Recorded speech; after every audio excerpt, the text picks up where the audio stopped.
प्रेरणास्पद कथाएं YouTube channel पर मैं धनंजय जैन आप सभी का हार्दिक स्वागत करता हूं। दोस्तों, महाराज विक्रमादित्य की धारावाहिक रूप से हम एक अनोखी प्रतिज्ञा की कहानी सुनते आ रहे हैं। आज उसका 7वां भाग है। अभी तक आपने जो सुना, किस तरह से तोता मैना की बात सुनकर महाराज विक्रमादित्य कंचनपुर की राजकुमारी लीलावती से विवाह करने के लिए आतुरित होते हैं।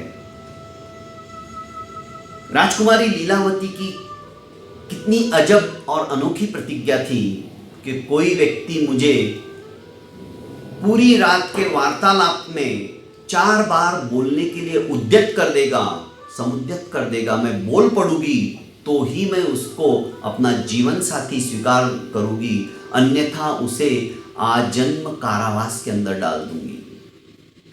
किस तरह से राजा विक्रमादित्य वहां पर आते हैं, उनके अतिथि गृह में रुकते हैं, सारी बात आपने आज तक सुनी। अब आगे पूर्णमासी की रात को सभा आयोजित की जाती है। राजकुमारी लीलावती महाराज विक्रमादित्य के सामने ही बैठी हुई है और रात्रि का प्रथम प्रहर शुरू होता है। राजकुमारी को संबोधित करते हुए महाराज विक्रमादित्य कहते हैं कि राजकुमारी जी, आप तो मेरे से वार्तालाप नहीं करोगी क्योंकि आपकी इससे प्रतिज्ञा भंग हो जाएगी। पर आप नहीं बोलोगी तो आपकी दासियां और सहेलियां भी नहीं बोलेगी क्योंकि उनको भी इजाजत नहीं है। तो पूरी रात मैं एकाकी किससे बात करूंगा और हम वार्तालाप करेंगे और हमको कोई बीच में प्रत्युत्तर में कुछ हाँ ऐसा भी नहीं बोले तो रात काटना कितना दुभर हो जाएगा, कितना मुश्किल हो जाएगा। अतः मैं चाहता हूं कि रात के हमसफर रजनी के अंधकार को अपने आलोक से आलोकित करने वाले हैं दिव्य पुंज प्रकाश के द्योतक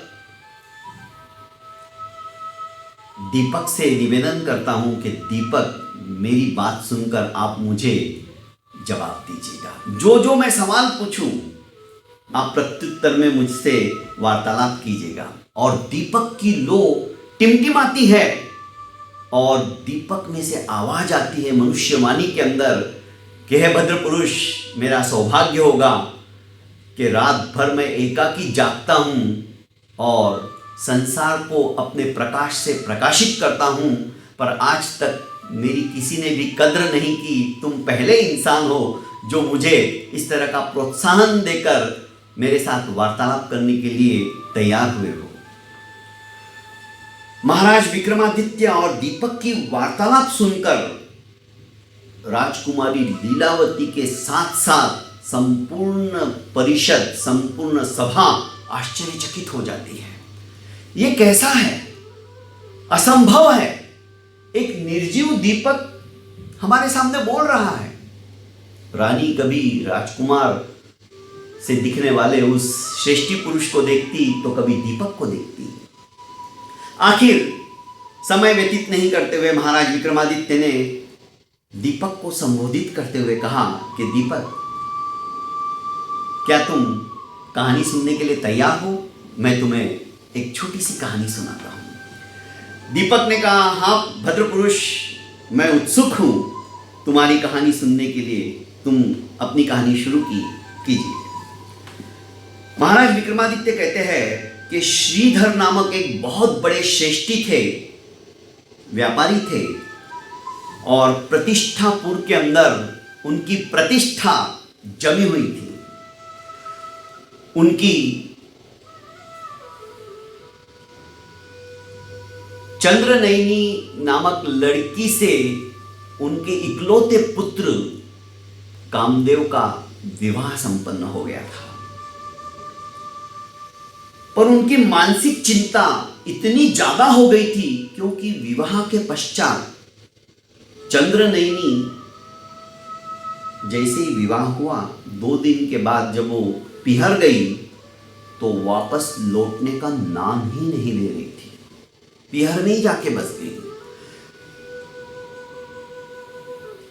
कामदेव कई बार जाकर आए ससुराल, पर उसके पिता किसी ना किसी बहाने को लेकर उन्हें मना कर देते कि अगली बार आओ तब ले जाना, अभी मेरी बिटिया नहीं जा सकती। दोस्तों, लड़की पराया धन होती है।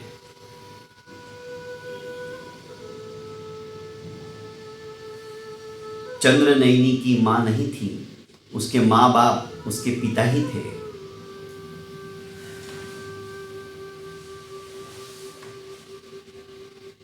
बेटी पराया धन है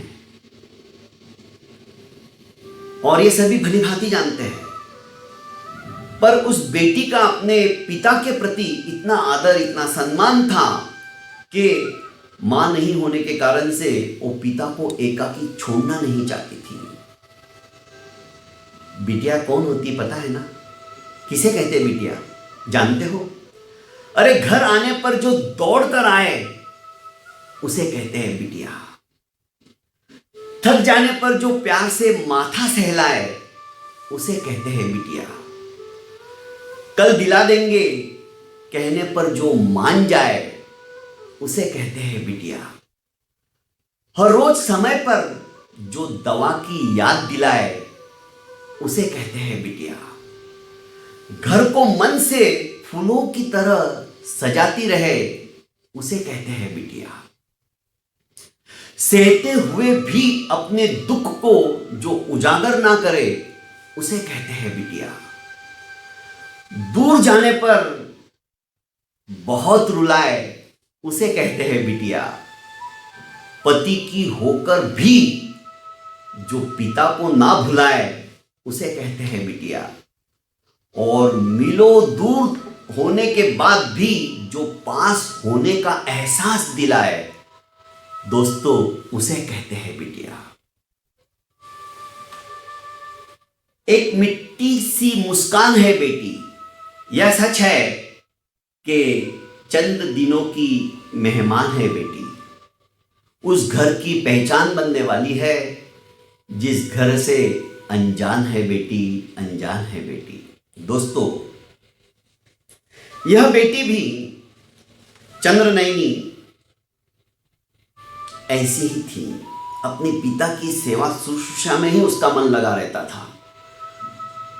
पिता भी अपना एकाकीपन अपनी बेटी के साथ व्यतीत करते थे। बेटी सुसंस्कारी थी, बस एक ही कमजोरी थी कि विवाह होने के पश्चात भी वो भी अपने पिता को छोड़कर जाना नहीं चाहती थी। उसे यह डर था कि मेरे चले जाने के बाद मेरे पिताजी शायद नहीं जी पाएंगे। मां तो चल बसी है। इधर प्रतिष्ठापुर के अंदर जो सेठ की प्रतिष्ठा थी श्रीधर जी की, वो धीरे धीरे लोगों के तरह तरह के वार्तालाप से खंडित सी होने लगी। इकलौता लड़का कामदेव पता नहीं, शायद शिखंडी है, नपुंसक है, इसीलिए शादी होने के बाद भी जब एक बार बहू चली गई यहां से उसको ला ही नहीं रहे, या तो उसी ने इनको छोड़ दिया होगा, क्या पता उस लड़की को तकलीफ देते होंगे, हो सकता है उन्होंने दहेज नहीं दिया हो बराबर। तरह तरह की वार्तालाप से इनकी जो प्रतिष्ठा थी प्रतिष्ठापुर के अंदर समाप्त सी होने लगी। आखिर श्रेष्ठी श्रीधर ने अपने बेटे कामदेव को बुलाया और कहा कि बेटा तुम ससुराल जाओ और इस बार निर्णायक स्थिति में जाओ। स्पष्ट शब्दों में कहो कि आपको आपकी बेटी को मेरे साथ भेजना है या नहीं। यदि भेजते हो तो बहुत अच्छा, नहीं तो मैं अब कभी भी इसे लेने के लिए नहीं आऊंगा। स्पष्ट शब्दों में कह के आओ, क्योंकि अब मैं लोगों के बातों को सहन करने में और सुनने में सक्षम नहीं, मैं नहीं सुन सकता। कामदेव भी अपना रथ लेकर सारथी के साथ ससुराल निकल पड़े। रास्ते में एक मंदिर था। दोस्तों, मंदिर में देवी के दर्शन करने हेतु उसने सारथी से कहा, तुम तनिक रुको, मैं मंदिर में देवी के दर्शन करके आता हूं, फिर अपन आगे का सफर तय करते हैं। कामदेव, जो कि कामदेव के समान सुंदर था, रूपवान था, मंदिर में आता है। पता नहीं उसके मन में क्या आता है। एक विश्वास था कि अभी तक मैं 6 बार जाके आ गया हूं, पर मेरे ससुर जी ने मेरे साथ में मेरी पत्नी को वापस नहीं भेजा, इस बार भी शायद नहीं भेजेंगे। और मैं भी जानता हूं मेरी पत्नी पिता की बहुत सेवा करती है। उसने देवी से हाथ जोड़कर कहा कि मां, यदि भाग्यवश मेरी पत्नी इस बार मेरे साथ आ जाती है तो नरियल की जगह मैं अपना सिरच्छेदन करके आपको भेंट चढ़ा दूंगा। बहुत विचित्र प्रतिज्ञा कर ली, जो कि असंभव है। इसके मन में ये भी विश्वास था कि मेरे साथ वो आने वाली नहीं है, इसीलिए उसने ऐसी शायद प्रतिज्ञा की हो। क्योंकि हम भी कभी कभी ऐसी प्रतिज्ञा करते हैं, भगवान जी मैं सोने की थाली में कभी नहीं खाऊंगा। अरे बाबा, इतना सोना है ही नहीं तेरे पास। सोने की थाली तो दूर रही, तू चांदी की थाली में खाने की बात नहीं कर सकता है। पर नहीं, मैंने प्रतिज्ञा की है, सोने की थाली में मैं नहीं खाऊंगा, रत्न जटित कटोरी के अंदर मैं दूध पान नहीं करूंगा। ऐसी प्रतिज्ञाओं में कोई मायना नहीं रखता है। पर पता नहीं कब चक्रारपंति रिवगच्छति भाग्यपंति, भाग्य कब बदल जाएगा कोई भरोसा नहीं है। इसलिए जो भी प्रतिज्ञा करो सोच समझ के करो। आखिर प्रतिज्ञा कर देवी के मंदिर में देवी को वचन देकर कामदेव वहां से अपने ससुराल की ओर बढ़ गए। ससुराल पहुंचने के बाद उनका स्वागत किया गया, सम्मान किया गया, आवाभगत की गई। आखिर दूसरे दिन जाने के लिए जब कामदेव उद्यत हुए तो उन्होंने ससुर जी के चरण स्पर्श कर कहा कि मैं अपनी पत्नी चंद्रनयनी को ले जाना चाहता हूं और आपको इस बार मेरे साथ उसको भेजना ही पड़ेगा। यदि आप नहीं भेजते हो तो आप हमेशा हमेशा के लिए अपनी बेटी को आपके पास ही रखिए, मैं फिर वापस दोबारा नहीं आऊंगा। जवाई राजे का मूड देखकर ससुर जी भी कांप उठे, सोचने लगे कि अब बात यहां तक पहुंच गई है।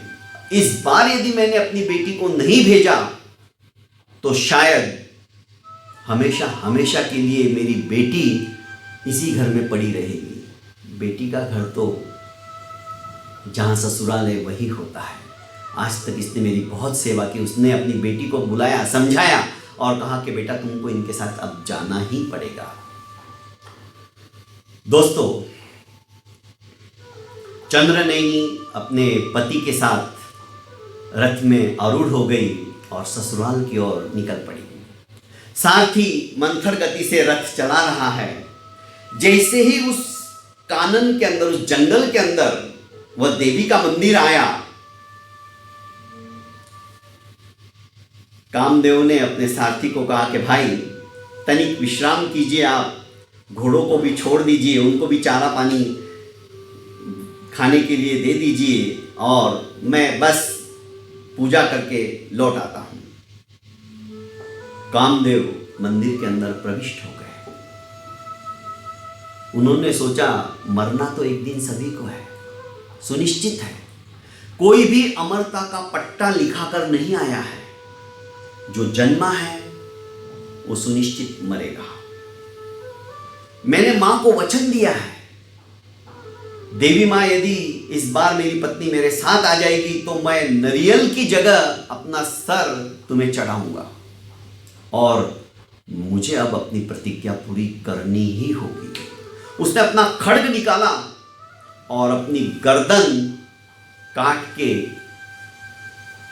देवी मां के चरणों में डाल दिया, मर गया। खून खून हो गया पूरे मंदिर परिसर के अंदर। 1 घंटा हो गया, 2 घंटे हो गए, 3 घंटे हो गए। जब कामदेव वापस नहीं लौटा तो चंद्रनयनी ने कहा कि सारथी तुम जाओ और देखो स्वामी अभी तक क्यों नहीं आए। सारथी ने कहा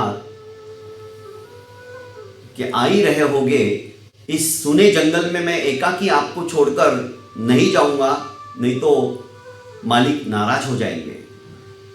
थोड़ी देर और प्रतीक्षा कर ली जाए। और 1 घंटा व्यतीत हो गया। आखिर आदेशात्मक स्वरूप में चंद्रनयनी ने सारथी से कहा कि अब तुम जाओ और देख के आओ और अपने साथ ही मालिक को लेके आओ। जब सारथी वहां पर पहुंचा और उसने वो दृश्य देखा तो कांप उठा। सोचने लगा अब क्या करूं। यदि मैं चंद्रनयनी को लेकर अपने गांव जाता हूं, नगर जाता हूं, लोग तरह तरह की बात करेंगे।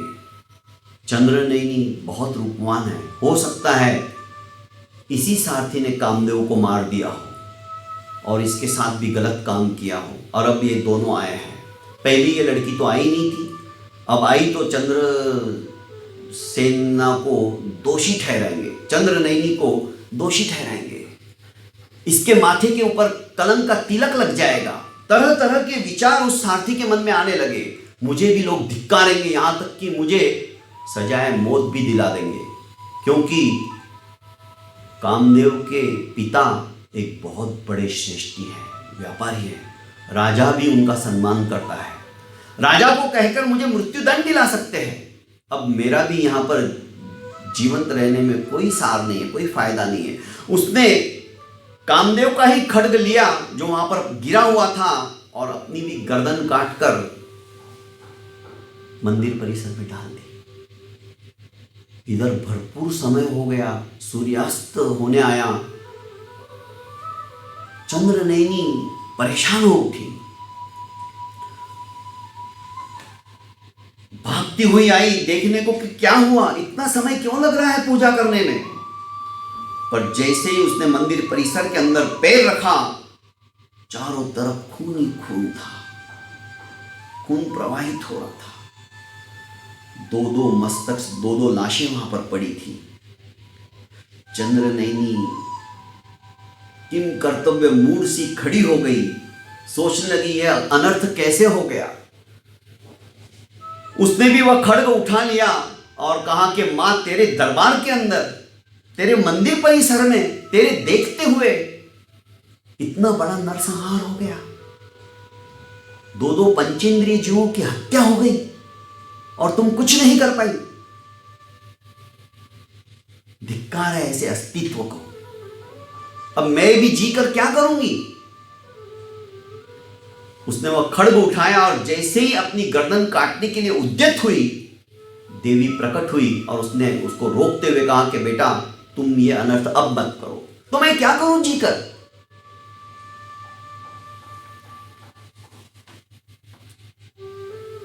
देवी से काफी देर तक वार्तालाप होने के पश्चात उस देवी ने समझाया कि मैं तुम पर प्रसन्न हूं, तुमने भरपूर सेवा की है, तुम्हारे माँ बाप की भी, और तुम एक पतिव्रता स्त्री हो। एक काम करो, जल्दी से तुम इन दोनों के सर जिसके उसके है धड़ से जोड़ दो, मैं इन दोनों को जीवित कर देती हूं।